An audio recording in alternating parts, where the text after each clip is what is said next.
que me levou a entrar nessa área, sempre, já que eu tenho esse olhar biopsicossocial e espiritual, foram vários aspectos, cada um relacionado a esse tema. Mas, racionalmente falando, eu trabalhei em empresa no começo da minha carreira, e uma empresa jornalística, em que o pessoal bebia muito, cheirava muito, E eu trabalhava em RH. Então, foi o primeiro momento em que eu comecei a entrar em contato com essa situação e não sabia muito bem o que fazer. Aí eu fui buscando caminhos. E aí foi a época que eu decidi sair de RH e ir para a parte clínica e mudei de país, fui estudar fora e lá tinha uma matéria focada em dependência de drogas, lá na França. Aí na França eu comecei a estudar dependência de drogas, fiz estágio em clínicas, aí me apaixonei, aí fiquei.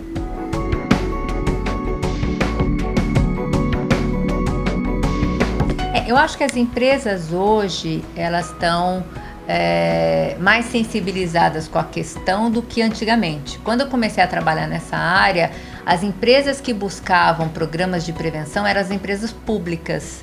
Por quê? Porque não podia mandar embora o funcionário e tinha que fazer alguma coisa com o cara que estava usando drogas. Isso foi um lado muito bom, porque foram elas que introduziram os programas de prevenção e tratamento da dependência química entre os colaboradores. O tempo foi passando, isso foi se divulgando e hoje a gente vê empresas privadas se preocupando com isso. E acho super válido, porém ainda está aquém da necessidade, né? Das empresas e as escolas também procuram ou camuflar o problema ou dar uma palestra ou outra e achar que está resolvendo o problema, entendeu?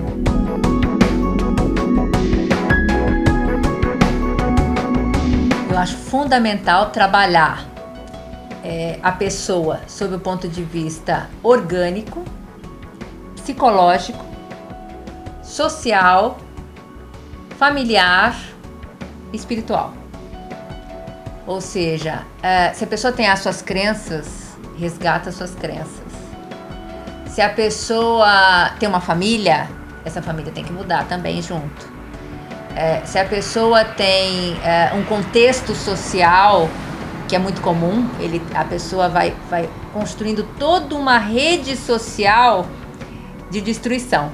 Isso é um mito também. As pessoas dizem assim, vamos trabalhar em rede para que tudo dê certo. Depende da rede. Tem rede de destruição e rede de construção. Então, essa rede de destruição que eu chamo, que são pessoas que se envolvem com outro grupo de dependentes de drogas e ficam uma retroalimentando a dependência do outro, essa rede tem que ser desconstruída e tem que ser reconstruída uma rede social de apoio de crescimento. Então, a parte social é um dos pilares também, né? Então, biopsicossocial e espiritual, incluindo o social, a família.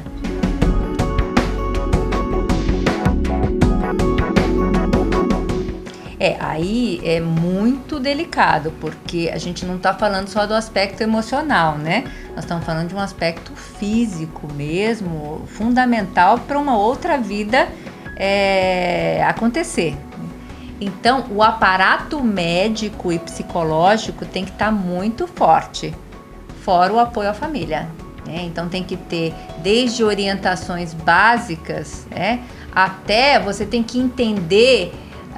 Não existe o melhor tratamento para todo mundo, existe o melhor tratamento para uma determinada pessoa num determinado momento. Então, se eu pego uma gestante que está aceitando tratamento, já é um passo. Então, o que eu vou fazer com essa gestante? Eu vou colocar pessoas chaves para preservá-la fisicamente, preservar o bebê, mais todo o apoio psicológico. Agora, se eu pego uma gestante que está negando o tratamento, é outra postura completamente diferente. Então, a gente vai ter que fazer um approach, primeiro para que ela aceite um tratamento, para daí você colocar efetivamente um trabalho medicamentoso e psicológico.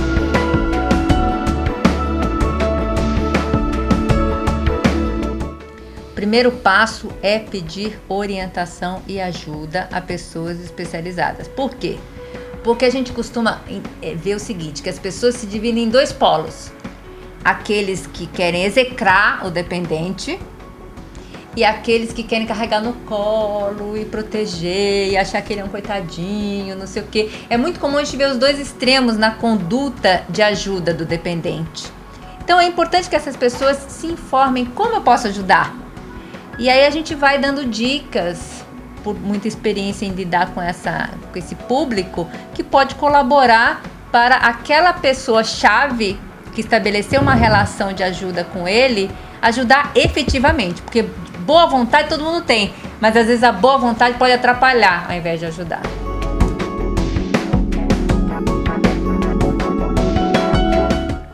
Quanto mais inteligência e cultura o dependente tem, melhor elaborada é a defesa dele em relação à própria dependência.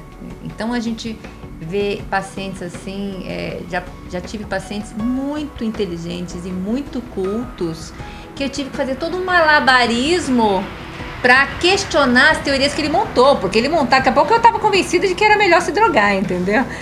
Então, sob esse ponto de vista, é mais difícil quando a pessoa tem um nível intelectual e cultural muito alto, porque as defesas são bem elaboradas, né?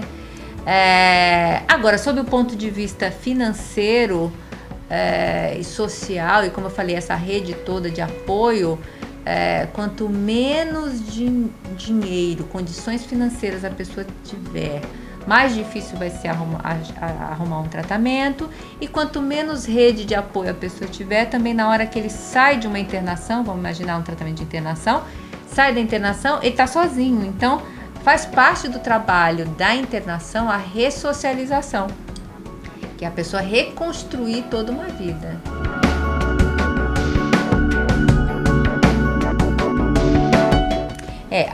O programa de prevenção do tabagismo no Brasil é referência mundial. Ele é muito bom.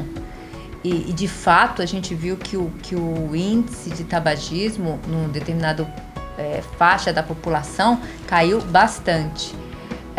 Agora, existe todo um interesse político por trás de tudo isso, né? Preciso muito lobby, muita força política para se efetivar os programas de prevenção.